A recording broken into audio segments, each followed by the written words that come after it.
welcome to Mmmcast. Joining me this week is my dear friend Jamie Mack. Hello. There he is. And today's topic is swearing. Now, just before we fully commence, I thought we would try and do... You're not going to like this now, after what we've just talked about in preparation. Yeah, probably not. I thought we might try and do the whole thing without actually swearing. That's not like a joke. I'm not sort of joking. Right, okay. I thought it would also help illustrate the point that, like, one of the things I want to get onto is how important it is. How much we rely on it. Well, not just that, but how little difference it makes whether or not you actually swear. Like, we all know what the words are and when they're used and so forth. Like, just not saying the word doesn't still change that you've used it, if you know what I mean. Right, okay. Which is part of, I think, one of the interesting topics to discuss. Thoughts? Do you want to at least attempt it and see how far we get before one pops up? Let's have a go. Let's be optimistic. Well, I thought we could maybe then, if since we're all on board. Yeah. That was a very quick agreement, and I feel like I appreciate Let's that give it a go, yeah. Because essentially it is me that's in control of this, and if you don't want to play ball, then, you know, I'm not going to have it, I can go fuck myself. Yeah. Oh. Was that genuine, or did you... No, was that I did it on accident? purpose. Okay. Let's start again. Yeah. Let's start again. I think you'll all appreciate Jamie's willingness to completely undermine me there, which is always excellent. So now you know you've got an authentic thing going on here. Yeah. It's not a tyrannical reign. No. It's actual terrible podcast really unfolding in front of us. Yeah. So, so maybe we could swap that out for funk or something. Funk's a good one. Yeah. Ship, of course, is a good easy. One, yeah. Barstool. Got any you want to add to the bank before we get going, so we can call back on them? Banker, there you go. Banker, yeah, that's a good one. Yeah. And bankers they really are as well. They are. So that's a great one. I like that one. Yeah. Poor Barstools, you know what they can't, you know, it's not their fault. Chuffing. Although is that swearing? And this is what we'll get onto as well. There's a lot of words that seem like they're not swearing, but really they are swearing. I don't think it is. I think you probably wouldn't be happy if, like, your 2-year-old started saying chuffing. Yeah, but doesn't that tell you something? That's the thing, though. It's like if a kid starts going... But it wouldn't be as punishable as if they said an actual, like, run-of-the-mill swear word. No. But part of that is, and this is one of the reasons why I want to use other words, is that if a kid did say, absolute banker... something like that. Yeah. That would still be a problem. You'd be like, oh no, here we go. Yeah, it's begun. This is how it starts. So the point there being that it doesn't really matter what word they've used. It's the choice of using that word as opposed to any other kind of. Okay. You know, it's almost like it's just the function of it. It's using a word in a certain way that makes it a swear, and it's just that we've got those classics that have come through time and have had this long-standing evolution and etymology that we know that these are ones, they're either official ones. There haven't been any new ones, as far as I'm aware. You don't think so? Since I've been an adult. Since you've been alive, you've not heard of any new ones enter the I don't lexicon. think so. New words crop up all the time, but swear words. Thing is, swearing's quite universal. Everyone knows what they are by now. So if there is a new one, you'd get people who wouldn't even know what it was. So you'd have to know that it was bad to respond to it in that way. Yeah, but it's not very easy. It's not very difficult to add one in, is it? Because as you know from growing up, as soon as you've heard a new word used in that context, like I was saying before, if you say, he's an absolute banker, then instantly you'd be like... Let's say you just never heard banking in its official form for of course, financial term, then you would be like, oh, wait up, here's a new one. I'll add that to the vocab. Yeah. Deploy that when I'm around other people that don't know so that I look cool. Yeah, start calling your mates bankers. Yeah. And then the knowledge is passed on. And that's true. No, that's true. It all comes down to context. Makes me wonder, maybe we should try and do one now that... Anyone who's listening or watching to the podcast, well, at least us watching back, we can give it a acknowledge go. that it definitely happened then. Because happened. We started it. I'm not sure that... I think there might be 2 viewers current that aren't us, which is at least... I mean, that's infinitely more than 0, which is the reality, because you can't really count us, can you? No. Well, no. But at least those 2 people will be able to acknowledge that we started it today, if it manages to sort of branch infiltrate out. If people the rest of to take interest. Yeah, at least in the surrounding areas in our lives. So we're going to come up with a new word.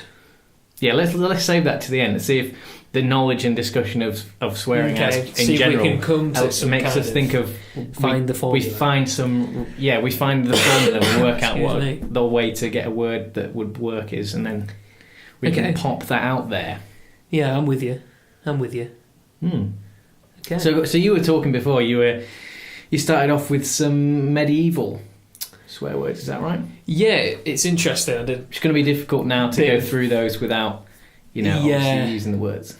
But some of them, most of them, are sort of derivative, and essentially they just used parts of the body and then just added things on the end. So they're words that we use now. Or they are derivative. But it would just be a longer word which has been shortened. But can you give an example without... an example... Because they already sound silly even when you use the real swear word. So I'm wondering how it's going to sound now if you use a substitute word for the swear word plus this medieval version. Well, annoyingly, I can't remember them because they're all in Latin. Just have a look. I can. Your phone's right there. I've got no way. Then have to try and re-find it. Oh, mate, you didn't just... Okay, right. Oh, I'm in. This is... So if you're listening to... If you're just listening, this is fascinating stuff right now. Pausing to search stuff online. This is great. I'm just going to... Oh, here we go. So, for example... That's Flappy Bird. What are you doing? That's an advert. That's a bit behind the times, isn't it? You know the C word? The all almighty... Come. Or... Or couldn't. What yeah. We didn't... We haven't established one. What can't, we could say. So... For example, back in the day, if you were in town looking for a prostitute, you might get directed to the Groper Canter Lane. Okay, that's which quite has good. Been. But that is almost a sentence. Groper. It's a long word. A can't. A lane, and that's one word, is it? I wonder if that's where grope comes from as well. If grope was only existed in purely sexual terminology. Yeah. I think it probably did. I think it... When have you ever heard someone say grope and they were using it... sexual. Oh, he couldn't say... Just trying to to groped the curtain. And as he went to sit down and groped the chair away from the table to allow him space. But thing is, if I was reading a book and that was the word that was used, I'd probably question that. I'm pretty sure that grope is a sexualised... is a word that is born out of that. I haven't done the etymology on grope, but neither have I. Now that you say it, I don't think I've ever heard it outside of a sexual context. And if it is outside of a sexual context, it's done in a deliberate way for that to be humorous or inappropriate. Because exactly. So what else have we got? Groper Can't Lane. By the way, there's a lot of classics that are obviously fine. Like if I was talking about a female dog, bitch, for example, then I'm well within my rights to use the word bitch. And again, it's just the bastard context. As well. Bastard falls into that category. Yeah, it's just you can be born a bastard. Yeah, you can be born. Well, I mean, speak for yourself. You can become one. You can, technically, you could become one. Yeah, but then you would be using it in the non. Then it would be swearing to use that. The non-appropriate. Yeah, I mean, like again, if you talk about a rooster or a cock, for example, that's totally fine. And it's pretty boring to... I mean, it's boring to go over. I'm just establishing these because I know it's pretty old school and easy to go over stuff like that, Yeah, it's there's amazing plenty of places in the UK. Cockermouth. Martin Cum Grafton. Oh, that's a new one. I've not heard that one. Yeah, that's a weird one. I think there's somewhere called Quim as well, which is... Quim. Quim. You might want to search that just to make sure. What's the other one? Wet wang. Wet wang. Oh, that's a good Wang's one. a brilliant one, But yeah. that's alright, because that's not really swearing either, is it? Not really, it's Wet just a wang bit is quite naughty, playful. isn't it? Kind of Yeah. makes you teeter. Yeah. Yeah. Yeah. An amused Teat. titter. Teat. Teat's okay. Teat's brilliant, though. Mm. I prefer the word teat to any kind Teat. of derivative of that. That does sound Teat. quite medieval as well. It sounds sort of... teat. Yeah. You have to teat. Teat, like that. yeah. Teat. Harvested from the teat.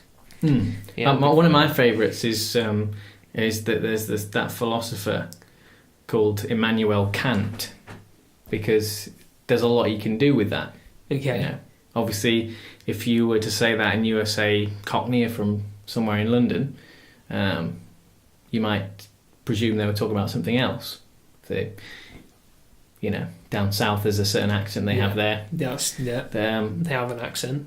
I was just reading that. I was looking at some Kant, Immanuel Kant, and that's really putting the stress on the A there, because otherwise I'm going to be in dangerous territory if you want to remain within the non-swearing. Yeah, you've got rules. Non-swearing rule of this particular podcast, but just imagine a slightly less stressed A there. Oh, your ass. Yeah, your ass. Nice ass. You talk about nice ass. You talk about a donkey. Yeah, your ass. Yeah, it's all right. That's it, yeah. It's all right if you talk about a donkey, and if you're talking about a philosopher, you can say Kant all you like. Yeah, it does depend where you're from, doesn't it? Yeah, I mean, if you would say, if you had a friend whose surname was Kant, you could say Horrible Kant, and that'd be fine. Because there's plenty of people, I don't know if he's just a popular Kant. Yeah, there's probably a place called Kant somewhere. Yeah. It's probably French. Now that you say it, I think there might be, now that you mention it. But I can't... Probably. It sounds like it probably would be. It's probably got an E on the end. Gante. That sounds Spanish now. But you don't pronounce it. Yeah. Ghent. How Ghent. This is the podcast, and how close can we get to saying a particular word without saying actually saying it? Yeah.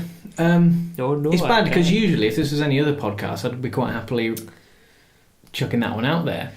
But I'm almost intrigued by the challenge of not saying it exactly as I would say it. I think Frank Skinner once did one of his stand-up performances without swearing, just to see what reaction he got. To go do a whole performance without doing any I think swearing. there's a few comedians that have tried that, and there's a lot of comedians that... And it always gets good feedback, It's no one will ever turn around and say, that lacked swearing. That's not a thing people say.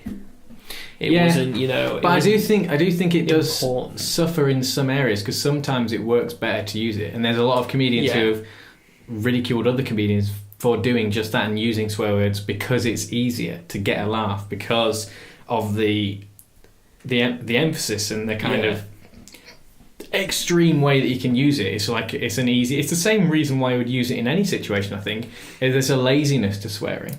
I think there's an absolute laziness to swearing where you could use other words, you could describe other things, but it's easier and quicker to just drop that in there because they're so versatile and they carry so much implied weight, or just sort of they have a preconceived, like everyone has a collected notion of what these words mean and carry with them. So instead of having to use more intelligent or a more creative selection of words, you can just drop that in and it does a similar job.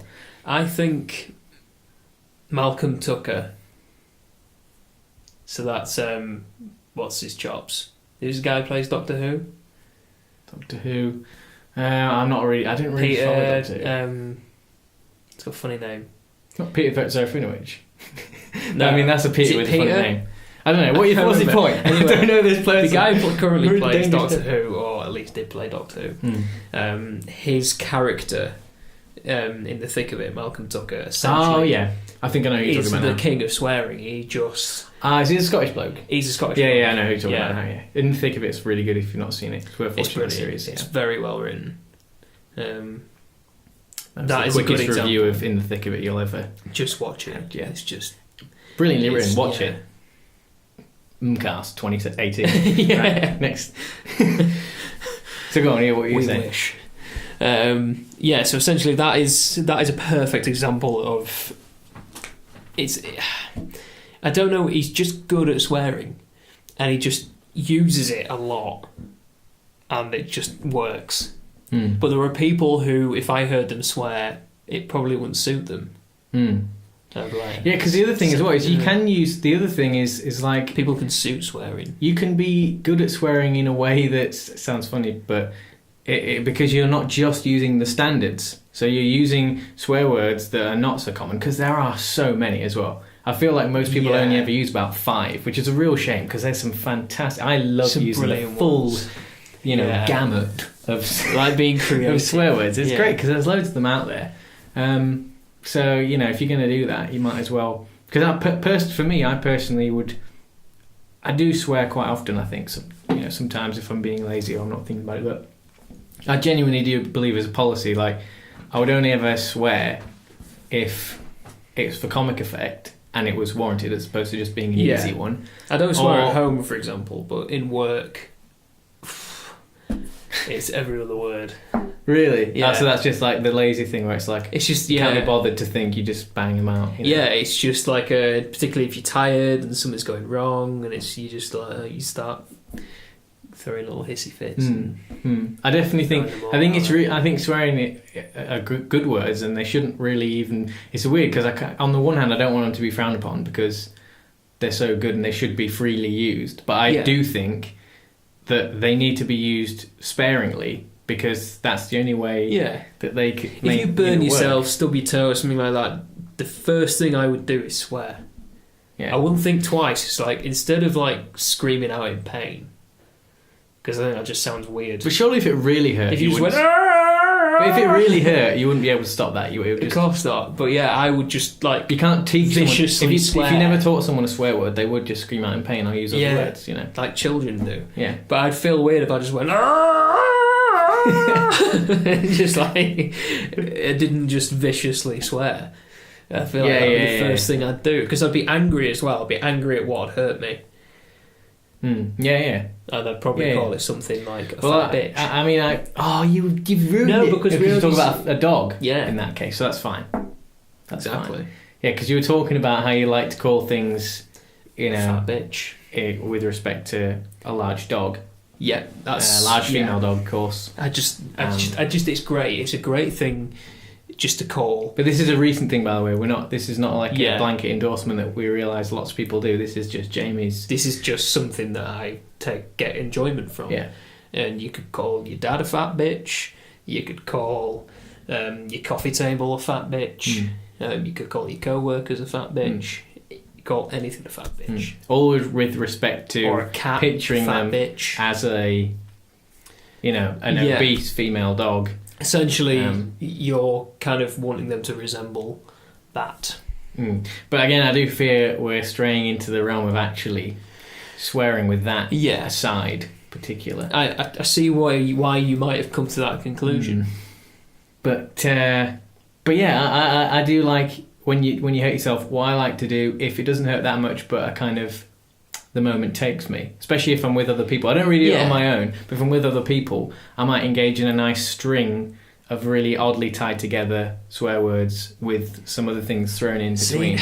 That's one of my. I enjoy doing that. And it always gets a laugh. A lot of people, because people have said to me, like, how can you just come out with that much at once? Where does that come from? And it's funny. It's like it's almost like as if you just chuck out a swear poem. All of a sudden. It's just like inspiration. Which I quite enjoy. You just kind of spew it out. I don't know. I found that I would get like really offensive if I was by myself. And I can see the last minute goal on FIFA, or because that's a big one as well. In games and competitions, like online gaming. Wow, that's a big one for me. And if I'm by myself, I get very offensive. And is it directed at the person you're playing at, or just sort of? It's just an outburst, because I'm directed at the person I'm playing against. I might accuse them of doing things or call them something mean. They can't hear me. I'm not got a headset on. I'm just shouting it into my own room. It's like I might be a bit mean. But no, yeah, I know. I'm just wondering though, because like some it's people... just a release. It's like it's not really directed at anyone or anything. It's just no, but I mean, better. it's like linguistically. Like, what are you saying? Are you like whether you mean it to be directed at them or not? Sometimes you might be saying you, like literally, you pointing at the screen. You are this. You are that. You are the other. Just horrendous things. Like I delve. Or is it just the words in an anything? Imagine like the most. I just think of the most offensive things you can say. Whether it be race or gender or anything like that, and I just say it as a release. Just does it feel good? Does it help you? Do you think, it's almost do you like think that's a good thing to do? Yeah, or? It's a little bit like don't press the red button kind of thing because you're not supposed to, and it's like you shouldn't say these things because it's not nice things to say. But when I'm kind of, it's just me, and it's like I'm so angry, I'm just going to scream it into just dead air. No one can hear it. It just goes out into the atmosphere. But I'm like, oh, I need that. You see, I think if I'm in that kind of anger mode, I'll just sort of just shout out in general. Like, I don't know if I would swear. It would be the weird disembodied words. I get really deep. Where it sounds like myself down. For me, you're a disgrace. You're pathetic. For me, it's much more abstract. Like, I don't necessarily unless someone was there to enjoy it with me, or maybe if I was doing it just for my own, because I do plenty of stuff for my own entertainment. But I think I would probably it's usually just an abstract spring. It sounds like a Dadaist poem of swears or something. Is basically what comes out. Just string it out. Yeah, but if I'm with someone else, then I might make it personal about what I'm annoyed about, because I know that level of extremity, when it's so extreme, which I think is one of the good things about swearing, is when the hyperbole is so intense, when you're being so vicious for something so stupid. It's like, whoa.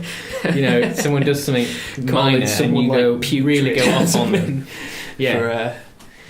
Which again, in fact, scoring a dirty goal. I think we're getting to a point now where we've kind of laid a lot of basics out, and we've covered spread around a bit. It's all obvious though. It's all obvious because it's all quite. Essentially, I think we all pretty much do the same thing, and I like to think everyone kind of knows when to swear. And the difference is you've got like your Liam Gallaghers of the world, who it's just all the time. It's just their vocabulary. You can't drum that out of them. It's just it doesn't matter where they are. It's just what's coming out. But most of us have a filter, and we know like I don't swear at home. My mum wouldn't be happy if I swore at home. I swear in front of my dad. But only if my mum's not there. And even then, I wouldn't. Yeah, my mum doesn't bad. like it either. My dad's fine with it. I just I throw the odd thing in there because I know I can relax a little bit and just kind of. But again, if it's well placed in the use of comedy, then again, my mum's fine with that. If I've used it right, like how I was specifying before, like there are many ways where it's a good place to swear. No, I'd agree. My mum would probably be the same. Actually, if I've been good at swearing, she'd kind of glaze over it if it was or appreciate it even. You know. Yeah. But, if I was telling a story where the swear word was a part of the story, that'd be allowed, for example. And it's at this point the mum pass. Now that we've reached a nice sort of impasse, we've come to a good spread of stuff. I think we can have a little break here, and then we can break down some of the things once we come back. Maybe hit a few bullet points. Yeah. I like the sound of that. That should be quite good. Hi there. Hope you're enjoying the cast. If you're just listening to this but want to learn more about the public perception of swear words, you can hit pause and have a look at the text I've put on the YouTube video.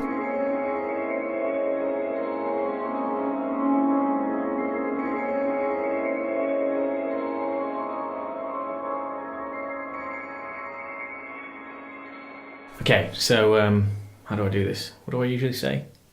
Is it welcome back or something like that? You say something like that, yeah. Welcome back to Mmmcast. I'm here with Jamie Mack, of course, discussing swearing. Yeah. I don't know why I sort of went discussing over the title. swearing. If you're already listening, you know what it's about, though, don't you? So yeah, discussing swearing, not explicitly swearing. In fact, we lied. The opposite. I think we are. Yeah. Okay. No, I think we are. That was just really shoddy because I've not done one in a while. So I wanted to hit a few things. And just because we've gone around a few basic stuff now, and I want to just get into each of those things in detail. So we talked about how a lot of people use them commonly, and the swear words are in, and sometimes they're just ingrained in what people talk about and how people speak. And I personally think that's not great, because I think I kind of want it both ways, because I feel like swear words are so useful and important and part of the English language that we need them and they shouldn't be a problem. But at the same time, they wouldn't have the weight and be worth using if they weren't swear words as well. So yeah, it's nice to have it as it's like a luxury, isn't it? Yeah, it's like a. I mean, I personally, like, you know, when you were saying before how if you're on your own, you get angry, you just have a moment where you just go mental and just use loads. And I tend to do that if I'm with certain friends and we're just chilling out. Like, I got a few friends in particular. You know, you have certain friends you have certain things with, and I have some friends where we'll just do something, like, I don't know, cook or listen to music together or something, and we'll just be talking and everything. We'll just use the worst things and just constantly be at it, just because it's so stupid, and we're sort of becoming those characters, like becoming someone who can't help but use them in a way that the language is. It's almost like just being cavemen for a bit, just for fun, and I really enjoy that. And maybe that's where this is like an escapism. And again, if they weren't words that you never really hear, it wouldn't be fun to just use them. And I think I'm the same with that. Even if they're not swear words, I like to do that. Like, use words that are not common, but just for the fun of how they sound or something, in a way that is not like a normal way to speak. It's just like playing with sounds in your mouth. Yeah. And it just so happens that a lot of the ones that you like to use are swear words because you don't get to hear them very much, you know. Yeah. So I guess that's one thing.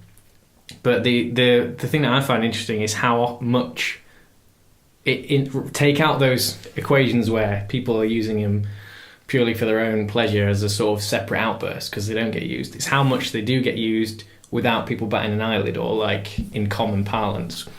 So I had a little look at some statistics, and it turns out, I forget which. There's a study, I think you can find it on Wikipedia, it's like one of the main sources on the page about like profanity or something like that.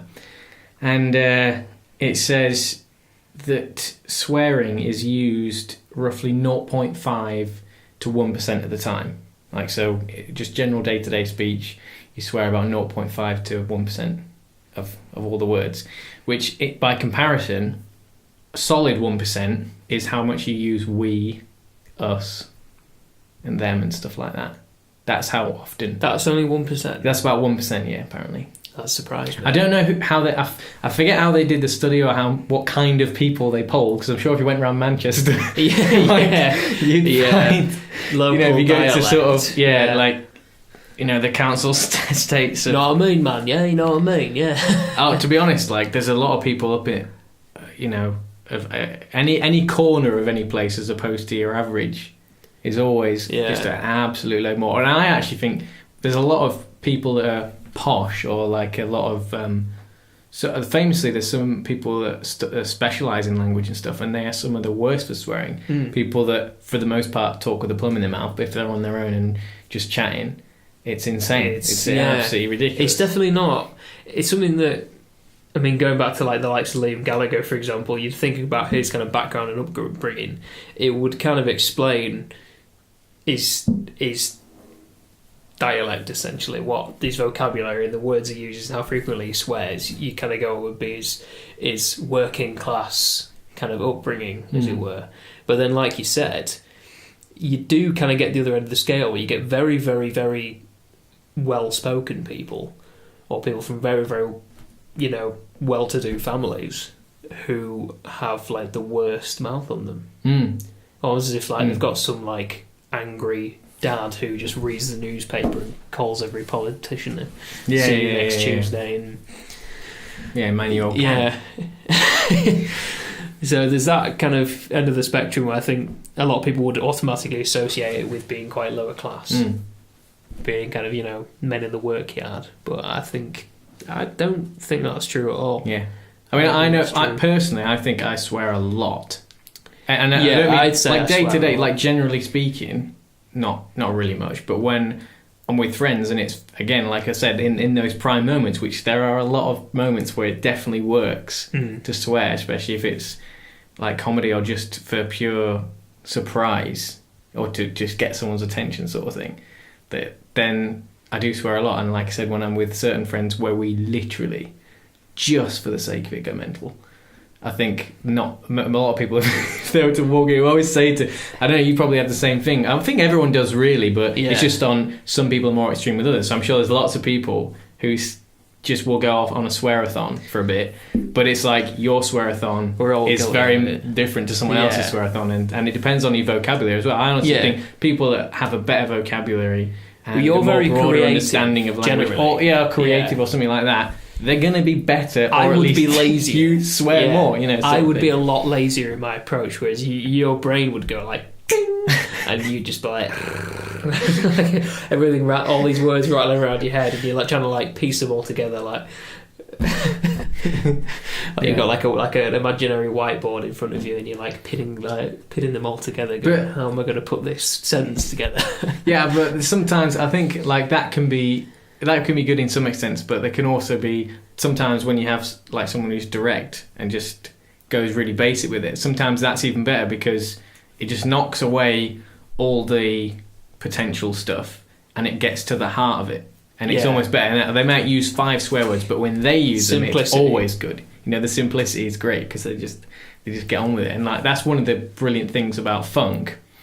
Because I remember, like, I personally have always held this view, and I've always one of my favourites. I think Immanuel Kant is my favourite, probably, because I guess it's regarded as the still got worst. that taboo, isn't he? Still got that taboo. Yeah, I think partly because I think a lot of people could quite easily link it to sexism and things like that. Yeah. So I understand where it's a problem for a lot of people, but also again just because they don't hear it very much. It is a horrible word. It's got that kind of. It's a bit like moist, which is kind of what makes it so great. A lot of people don't like moist. Like, well, I think moist is great. I think it's I have a real problem with people who dislike moist because I think it's a lot of people. But I think moist is a really useful and accurate word. That so many people makes them shiver. They kind of go, no, I don't like it. I just think moist. It's a very useful word, and it's a very accurate word. It's a very specific word, and it's also a word that doesn't get used so much. So why the hell are you worried about it? Yeah, it's like only used when people want to annoy people, or if someone brings in a cake. Yeah, and you have to be the first person to say that it's moist. Yeah, well, it needs to be moist as well. You want a moist cake. It does, but you don't want to be the last person to say that it's moist, because then it sounds like you're just copying everyone else. You have to be the first person to go, oh, that's moist. Yeah, and then you've got to back up. And again, that's a situation where if you've not used that word, you're in trouble because there's not a lot of other words that would be appropriate for that specific context. Wet. So, well, it's not saturated. Yeah. So that's damp. It's a damp cake. It's just the right balance of dampness and dryness. The moisture content on point. But this is what I wanted to say about funk is that it's so many swear words are brilliantly versatile, and that's why they get overused, because they can fit into so many things. And funk is probably one of the most versatile. And I've always held this particular view that I remember. I think it was like there's this old video I've seen on YouTube you should definitely look up. Is who is it? Billy Connolly talking about it, and it's perfect because he describes it really well and talks about how it does have its own meaning, and I think that's what's special about a lot of swear words, and that in particular is because it doesn't just mean any of the things that it's used for. It does have its own thing. Yeah. Well, he made the point. I don't know if go on. If you anywhere in the world, if you tell someone to funk off, they know exactly what you mean. It's got a ring to it. There's a way of saying it. It's like the face you make, the shape and the of your sincerity, mouth, and the sincerity. And again, that comes back to using it properly. No matter what and meaning language you speak, you know what that means, and that's the point that he made. And it's like it's not just just go away. It's like take all that's you. Yeah. And get it rid. Yeah. Just get rid of that. It's don't just leave. Yeah. It is like trying to translate. It's a beautiful word because it's like in the same way that certain languages, like English words, there's many English words that can't be translated into other languages because they don't have them and stuff. And it's like that, except for everything. Because if you say go away or please leave, that's a... Yeah, you could spend a lot of time using other words, which I think, again, if you really want to hurt someone's feelings or be mean or make a point, I think often swearing might be a quick and easy way of doing that. But if you really want to get it across, like if you really want to upset someone or insult someone, or even commend someone, you would use other words. You would use words that have much more meaning and context and are really specific and all these other things. It makes it much better. Like if someone's sort of done really well at something, you could say, "Oh, that was funking amazing," and that's easy and it's funny. Yeah. And you know that it's great. But Yeah, if you really want to pay expressive. someone respect, you'd look them in the eye. Yeah, and you'd it get can be descriptive. positive, negative. Yeah, it can. Yeah, But it's a good one, is that? But funk is like, in the context of off, it really is. It's like take yourself out of existence. It's different to telling someone to kill themselves. It's different to telling someone to go away. Mm. It's like, or if I think it's quite useful if something's broken or it's funked. It's got a real particular use there because it's not just broken. It's almost like it's beyond fixing. It's damaged in a way that you don't understand either. Because it's like otherwise you would say it's broken or you would specify what is wrong with it. Yeah, but that's just like. It's like writing off a car. Yeah, it's just like, what do you want me to say? I could list all the things that are wrong with it, or I could just say... And again, it is much better if you're the kind of person that just says that all the time. It's not as funny when you do say it, but if you know you're saying it because, for example, you could go around describing it in a different way, but you've picked your moment. Yeah. Like in something, and it is a case where this thing is all the ways in which it's not just broken, or it's not in disrepair, it's not just... It doesn't necessarily fit in all these categories, or it is all these categories, and use funked, then you've really nailed it. But it's there's funny. a big difference between it's funked and that's funked. Because it's funked is like, what's wrong with the washing machine? It's funked. It ceases to function. Yeah. I don't know why. I'm done with it. That's like a I've given up. Mm-hmm. As in, that's done with.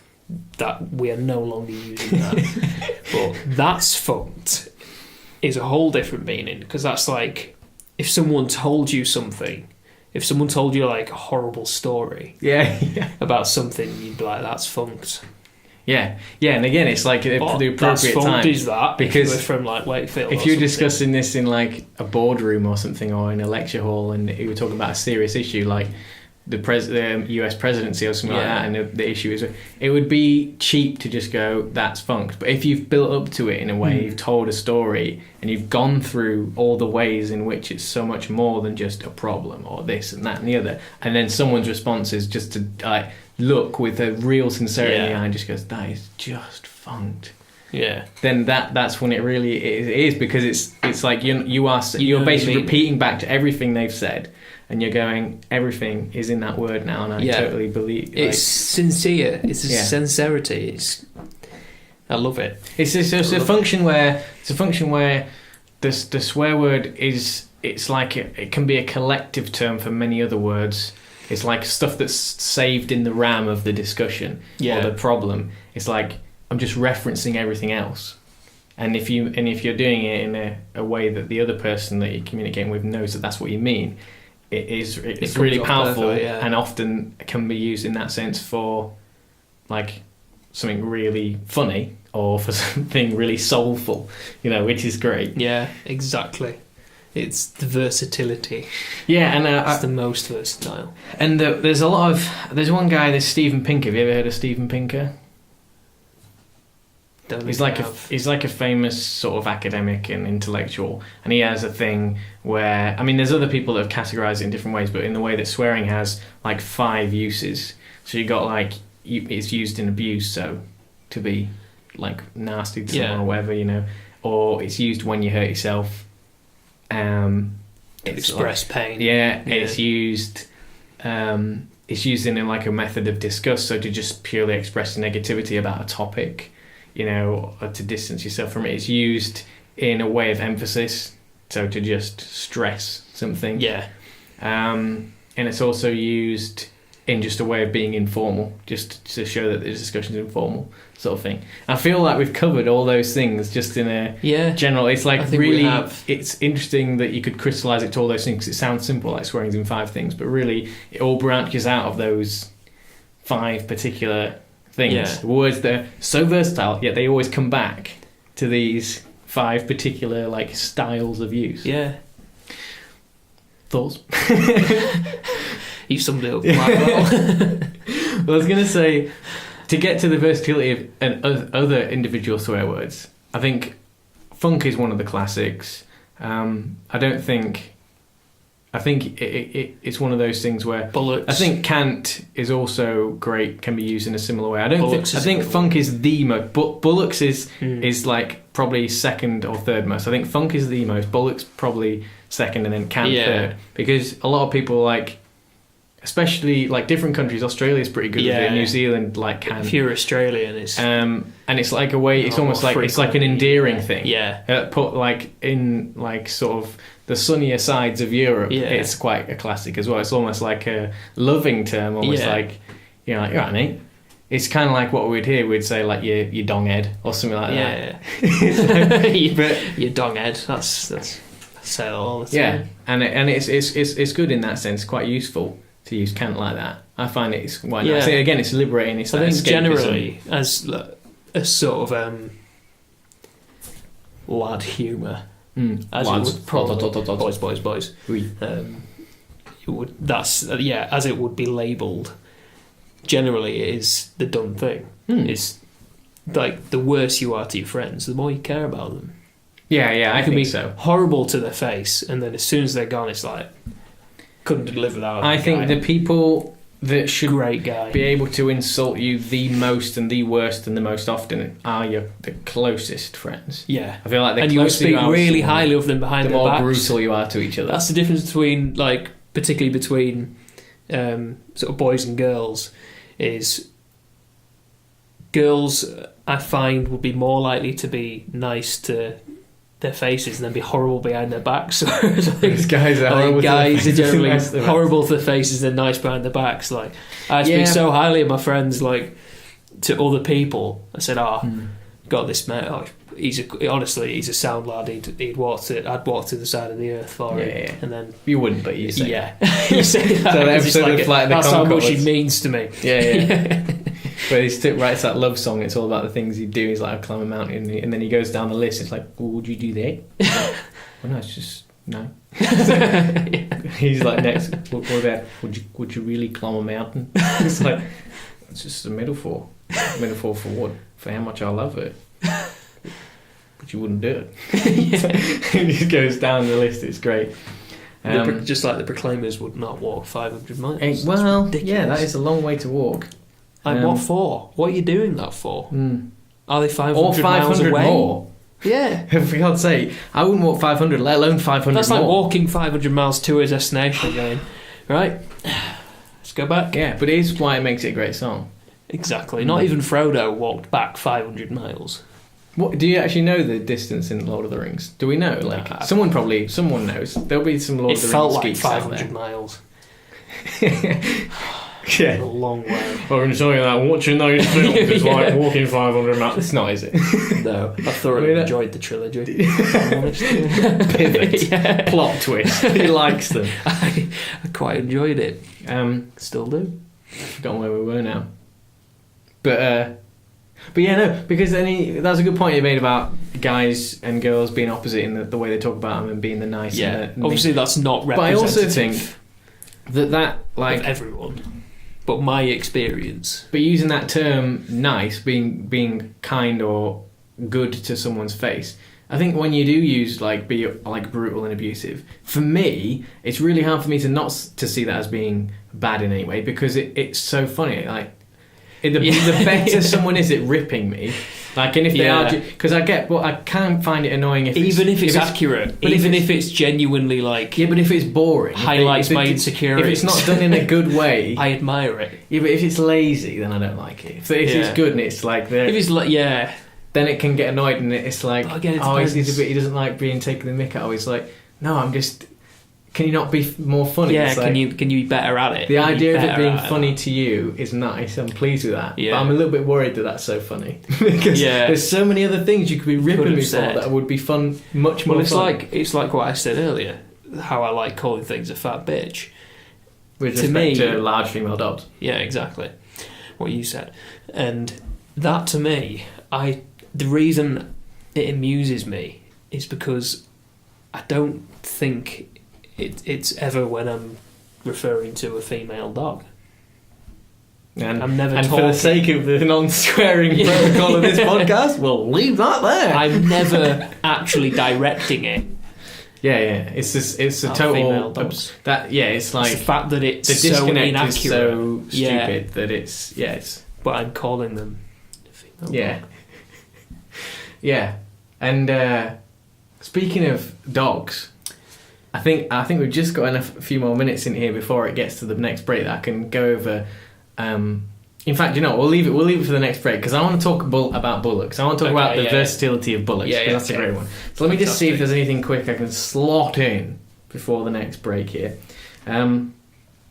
So maybe we can just bang in some facts because I think the last two things we can talk about. I want to talk about bullocks and that's versatility and cross language like usage because there's different countries and stuff. Bullocks is a very English swear word and I like that. Yeah. And there's a lot of funny things that come out of that.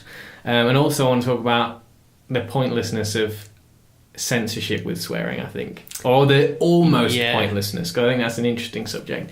So what I'd go through now is, do you want to hear some interesting facts about the origins of swear words? I'd love to. So something that I find funny is that there's a really strong link between profanity and blasphemy because they are different. Obviously, at least now we understand them as different. Okay. And blasphemy is just purely to do with religion and stuff like that. So to the layperson, blasphemy or the atheist, blasphemy means nothing because they're just words that don't have any weight to them. Yeah. So if you say, "Oh God." Like, obviously, if you heard a young child saying it, it does feel... You'll be charged for heresy. It feels a bit awkward, because it's not nice, because again, it's about the context.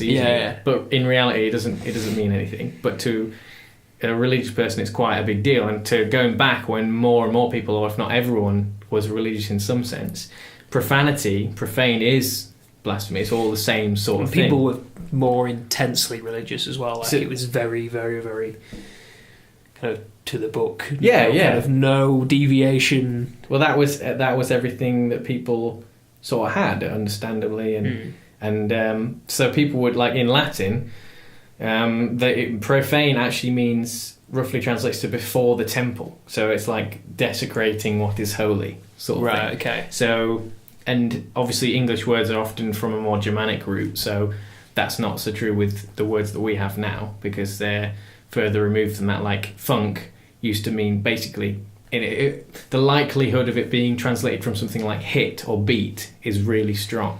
So that's where it came from that, and it sort of developed and was used in literature. And I think my mum was mentioning to me that she thinks Chaucer was one of the first literary times swearing, English swearing was written down in the actual books, as opposed to before when it was like, we're not allowed to publish that. That's not in there. You can't publish it. Around that time, around Chaucer, it started coming out and being a real thing, so it could be more easily, looked at and documented.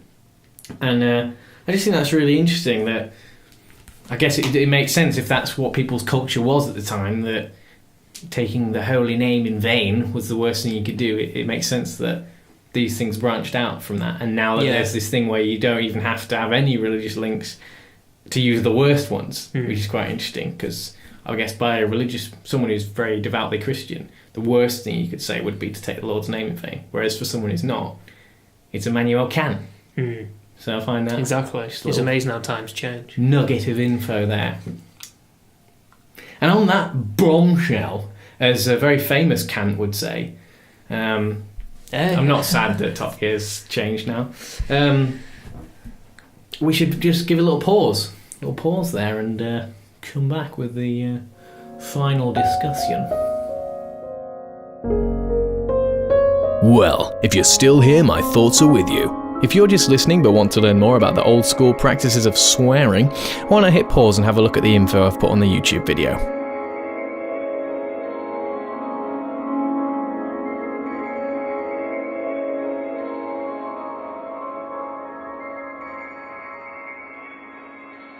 Welcome back to Mmmcast. I don't know why I have to say that. I mean, they're already listening if they've got this far. If you're skipping into it, I don't know if anyone would skip into it, because if they've watched the first few seconds, they're probably not going to think it's worth moving on to see if it develops at all. So it probably won't. But anyway, it has. So then, if you've not listened to this already, and you're probably not going to go back, I'm telling you now, it has developed, and it's developed beautifully, and it's brilliant. So we just got to bullocks. Bullocks is fantastic, right? Yeah. And I remember when I've been travelling around a lot recently, it comes up, because you use it. And people from other countries in particular just don't use it. Americans maybe, like, on the whole, don't even think they've heard of it. A lot of people have, obviously. There are quite a few that Americans don't use. We definitely have more than the Americans. We have more than everybody. They have their own. The English has more they're not very words powerful. and everything. Yeah. But I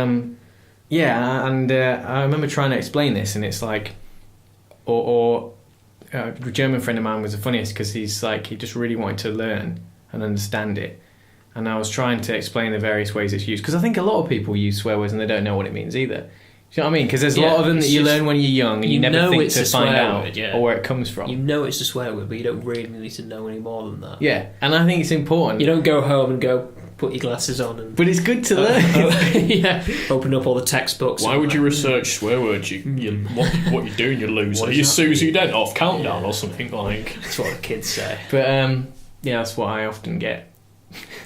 I'm sure you often do. Many people have definitely made that connection. Yeah. Not. So so bullocks, I'm like, right, so, well, strictly speaking, it's the little fellas down there in the sack, and they go, oh, simple, I get that, your balls are easy. Mm-hmm. But then it's like, well, but it's not just that, because really, like any swear word, it's meaning that it's usually mean to refer to that something else is that, i.e. rubbish, that it's rubbish. That you could say that is literally... Particularly if you were talking rubbish. Yeah. If you were, like, spouting tripe. Yeah. But then, when that's different, because it's not just rubbish as in it's not good, which is a pretty basic way of saying, look, it might as well be someone's testicles, therefore that's not very good. Yeah. Simple. But then if you start getting towards speech, again, that's another one, because it's like, it's lies, or it's something that hasn't got any use to it in terms of truth value. No, there is that side which is to a it as different well, yeah. angle, slightly different angle. It's a rubbish of a different kind. It's a linguistical rubbish. It's a truth-based use of the word. And then you go a bit further, and it's like, well, he was the dog's bullocks, which is like, great. That's like a really good compliment. I thought it was the dog's knees. No, that's the bee's knees. Of course. Various animal parts have different meanings. So you want to go the PG route, you say the bee's knees, which which is usually a cool thing as opposed to a great thing. The bee's knees is a bit more specifically used for stuff that's cool, right?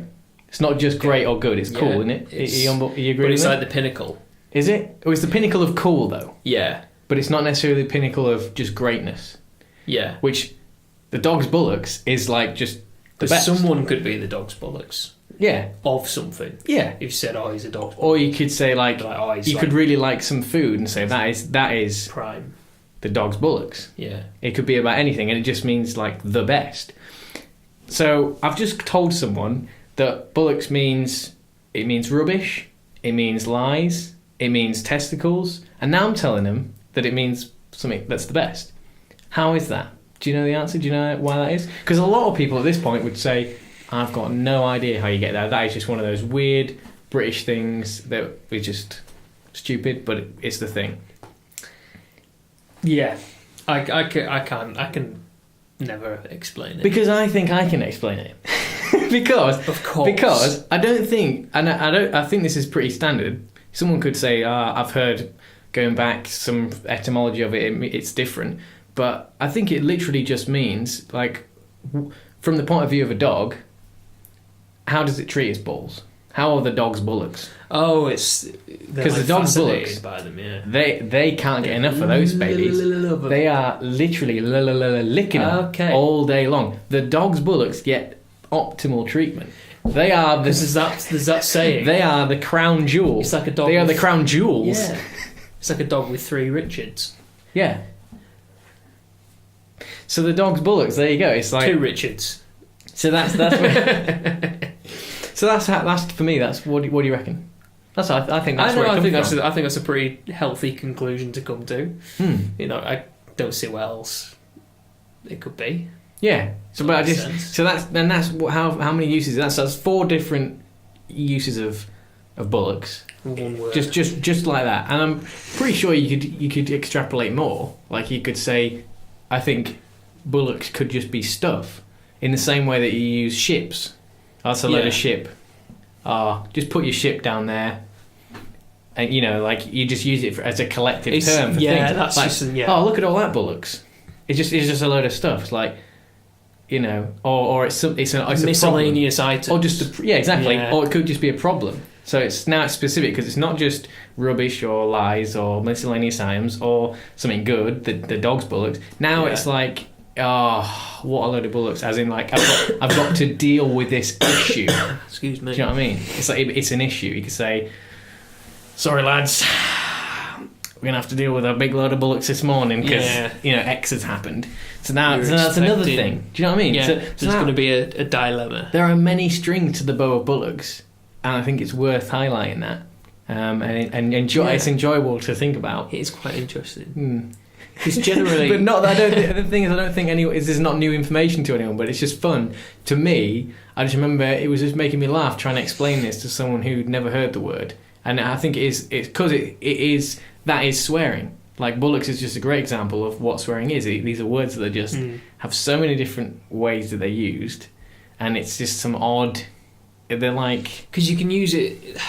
It's funny because you can always use it to insult someone, but generally, there's a lot of words that you can use to insult someone where they do literally only mean one thing. But it can be something daft like calling someone a penis. That's obviously not a good thing, but why is it a bad thing? Like if because there's nothing really wrong with the penis. It's negative connotations. In fact, most like either sexual organ for me, like they're pretty amazing things. Yeah, like they're pretty special. Yeah. It's quite a compliment, really, when you think about it. I think either way, especially they are the gift of life. Yeah, and especially when it comes to the cant or a word that I like to use that comes up every now and again. I don't know if this is swearing, but I like to use. Well, actually, funny. No, because and that's a good one because again it's American because that's for them that's the rear, the posterior, the backside, the behind. It's fanny, isn't it? Yeah, but to us it's the front because a fanny pack is a bum bag. Yeah, and you wear it on the bloody front as well. So who's mental? Yeah, who's getting it wrong there? The English or the US pal? Should we call it a vagina pack? Well, yeah. What I like to use, I'm going to say flunge.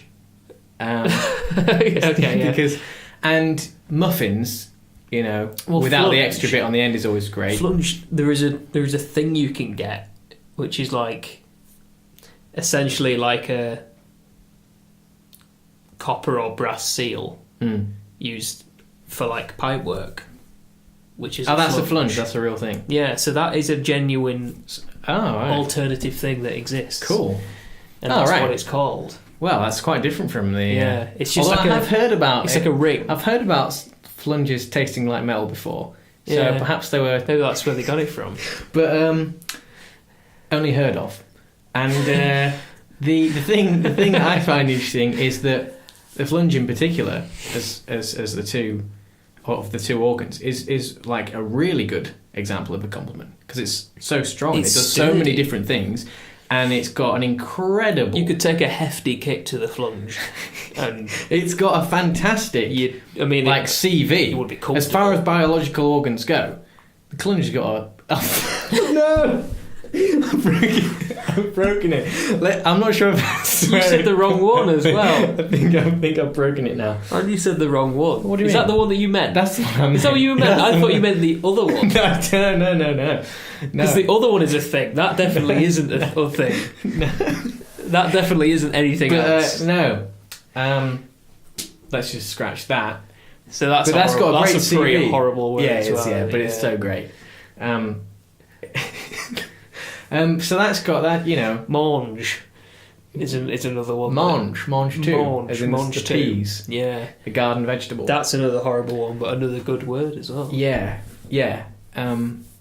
Westminster Abbey can be changed very well if you substitute that other word in there. So, for example, there's just one vowel you'd want to change in this representation. So Westminster Abbey works quite well if you say if you were going to go down to the local brothel. You might say, I'm going down to Westminster Abbey today, which is pretty good. Yeah, it's quite a good one.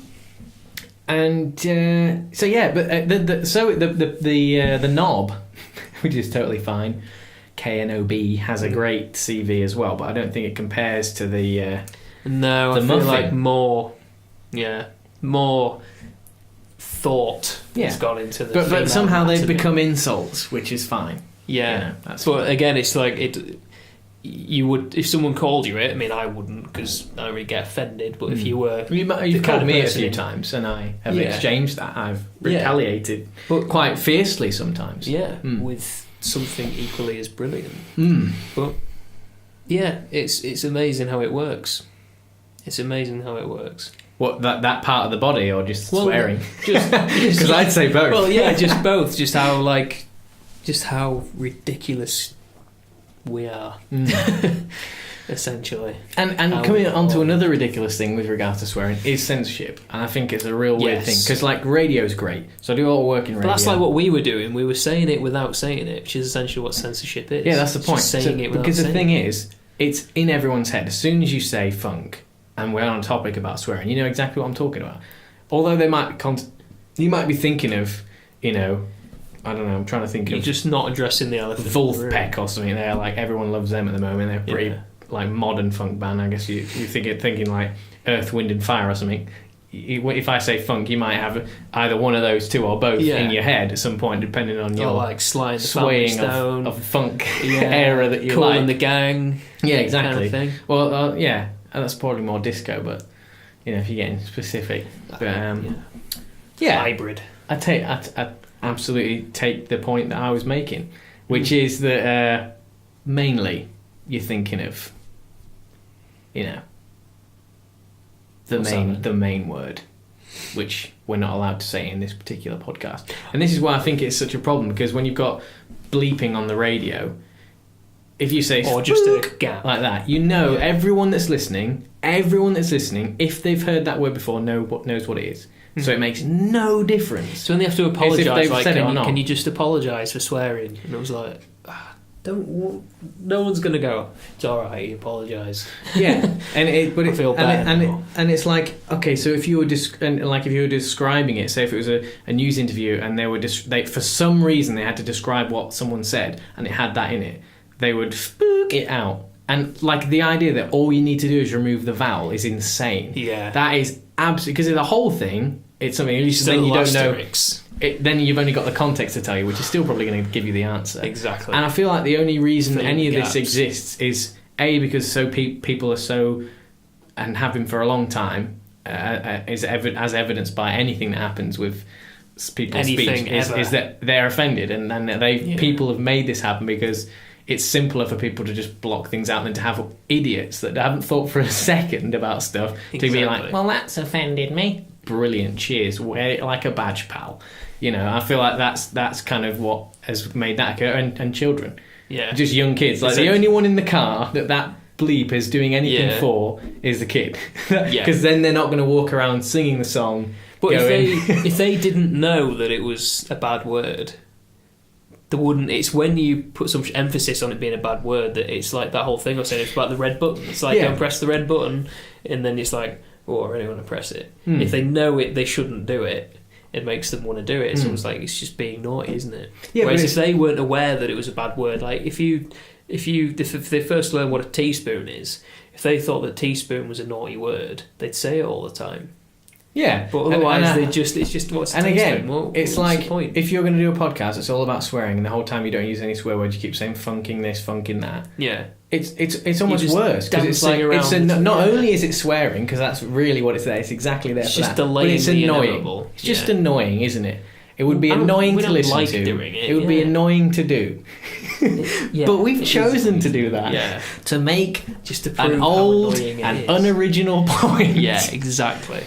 But going back to, you're saying about like particularly people being offended, sort of going slightly off tangent, but Off topic. Well, I think off tangent. Was that back to normal again? Off topic. Is that on a back tangent. I'm going to go off tangent. Well, back to reality. I brought this point up in work a while back, and it was quite interesting to hear the responses. So I'm not big on the whole, particularly the word offended. And I get that the word offensive means other things, like you can be on the offensive, or particularly in sport, you can, it has other meanings. But if you got a good offense. So, for example, say that lamp behind the camera. Oh God, what's it done? Mate, I've broken just prepare yourself. Yeah, you're gonna get a wrong. So that lamp, I said, that's offensive. That's offended me. Because that's offended me, does that then make that lamp offensive? What, inherently offensive?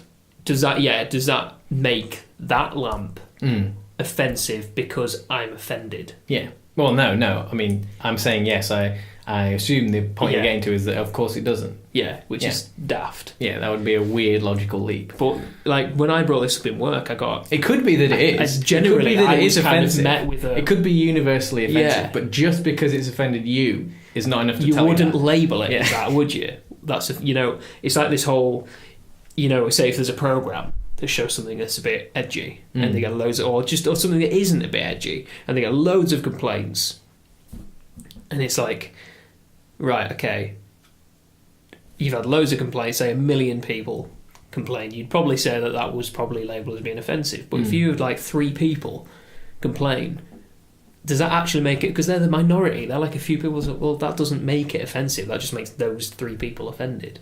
And I remember there was a Harry and Paul sketch on TV a few years ago, and they used to do a bit where essentially they had a Geordie bloke who was like essentially a household pet for like this posh family, where they just treated him like he was a dog. And there's a bit where he humps the leg of a maid, and the maid is presumed as being Filipino. So there were loads of complaints saying, that's racial stereotyping. But they never mentioned the Geordie. And I was like, the sketch is essentially labelling Geordie men, particularly, as being nothing more intelligent than a household pet. A dog. They're worth nothing more. So that was the whole sketch, and that was the one bit. And if anything, the fact of the Filipino maid, the sketch helps make that point even clearer, because like usually she would be obviously unfairly so, the brunt of that joke. And now we've brought her in to not only take the mick out of those jokes, but take the mick out of Filipinos, any other Indonesian area. Just gone, oh no, that bit's not offensive. And use that to simultaneously make a new joke about Geordies whilst commenting on how stupid the original prejudice of those jokes is. Yeah. And people go mental. It's mad. It would be the same if, say if... I haven't seen the sketch, but I'm going on taking your word for it. If I attempted to just do a Geordie accent, so say I just said a sentence, so it's not... You're not in any way trying to do any, stereotype them. You just say something like, I took the dog for a walk. Yeah. If I did that in a Geordie accent, no one bat an eyelid. They'd be like, you're just doing an impression, you're just doing an accent. But if I did that in like a Nigerian accent, you'd be amazed how many people turn around and be like, hello. Now we're in trouble. Yeah. You can't do that. Yeah. You can't do an accent. Yeah. So it's amazing accents are a really big thing as well. Is so kind of... Because accents are so great for comedy, and they're so fun. Well, that's an African accent. It's like, well done. It's not in any way negative, positive, or anything. It's just your attempt. An accent. It's like you can't say. Yeah, it's amazing how, particularly when we live in an age where people are so easily offended. But that sort of, I remember that clearly, the Harry and Paul sketch, just because that is a great example. Yeah, and how people just went, oh no, forget that. It's a foolishness and an ignorance and a virtue signal-y type thing. Yeah, people just select what offends them. It's generally something that they're offended on behalf of other people. Yeah, that's the problem. Yeah, they kind of go, I'm not. That doesn't affect me, but I'm sure someone will be offended. I'm sure those people will be offended. But the thing is, there's two things that I'd say, and I don't know if we have to get around to closing now, so I'll see if I can make this quick. But the two things is, swearing is such a good example because all those things that to do with censorship and being offended and all those things. Yeah. The great thing about swearing is none of these words are banned or illegal and stuff. And free speech can be an issue, and obviously is an issue. And there's a lot of things like with gender pronouns and all these other things that are really calling into question, and I think being quite problematic with regards to offence and free speech. And it's obviously a very dangerous and not a good road to go down to censor actual language in that way because of the tool that language is. And I love that swear words seem to have never wandered into this banning territory, but they stand as a great example of why stuff like that is not a good idea and how it just inhibits the natural evolution of language and therefore us as well, I believe. For many other reasons that is worth a whole new podcast that I will never be bothered to do because there's plenty of other people doing it perfectly well already. But with swear words it's great because I want to have that cake and eat it, because at the same time as even just getting annoyed at censorship in general, given that obviously they're totally legal, just the censorship annoys me because of how silly it is, but it's also the censorship which makes swear words so fun. So, and the only other downside... remains a little bit naughty. The only other downside of swearing, in the fact that I think it's great that the swearing is the way it is when it comes to edginess, is the people that try to be edgy and aren't. That's the problem. It's like, how hard is it to, like, when people someone... who force swearing make me cringe. Oh, that's the worst. That's even worse than someone who doesn't know how to use language but to swear. Someone who's trying to do stuff like that is the cringiest, most unfunny, most irritating thing. Hard to and listen then it makes to. me hate the term edgy as well. It's like, I bet there's lots of people that I might like that other people would describe Going back as to what you said edgy. about comedians. And as soon as someone says edgy, it makes me go, because you know edgy. It's never used if someone is edgy, then no one's going to mention, oh yeah, they're pretty edgy. Like, it's like, you would describe him as quite edgy. I'll avoid him. Exactly. So I guess we've come to the end here. I don't know what kind of podcast this is like because it's been a long time since we've done one. It's been a long time since we've done one. So I hope it was enjoyable. But again, as we get back into the rhythm of it, there'll be a lot more.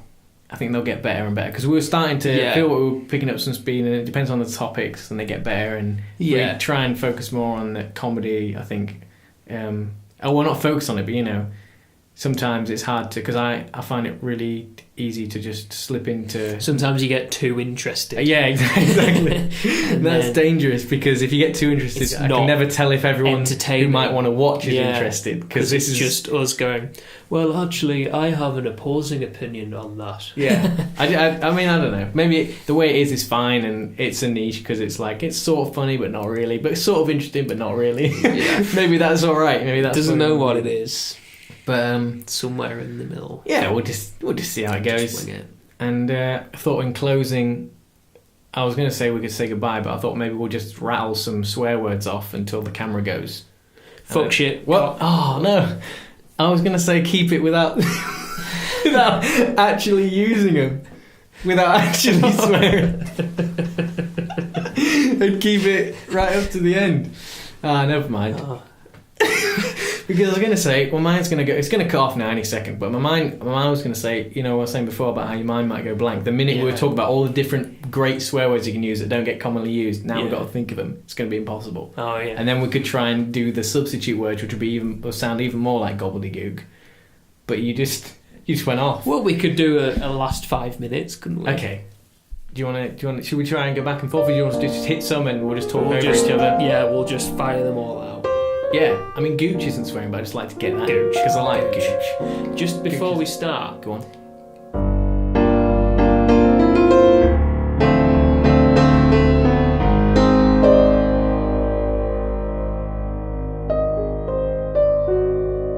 There we go. I hope you enjoyed this episode of Mmmcast and our floundering voyage into the sea of swearing.